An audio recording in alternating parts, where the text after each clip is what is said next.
சூர்யா சென்னுக்கு பக்கத்தில் இருந்தவர்கள் 2 தோழியர், பிரியலதா வடேகர், இன்னொரு பெண் கல்பனா தத். இளமையிலேயே சூர்யா சென்னோடு சேர்ந்து அந்த புரட்சியில் ஈடுபட்டார்கள்.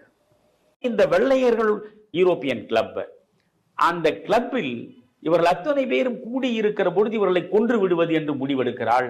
அப்படி இந்த 2 பெண்களும் முயலுகிற பொழுது கல்பனா தத் கைது செய்யப்பட்டு விடுகிறார். இந்த பிரியலதா வடேகர் தானாகவே சென்று அந்த கிளப்புக்குள்ளே நுழைந்து பார்த்தவர்களை எல்லாம் சுட்டு தீர்க்கிறார். இந்த வெள்ளை ராணுவம் அவளை முற்றுகையிட்டு விட்டது. தப்ப முடியாத நிலையில் சயனைடை அருந்திவிட்டு அங்கேயே செத்து போகிறார்.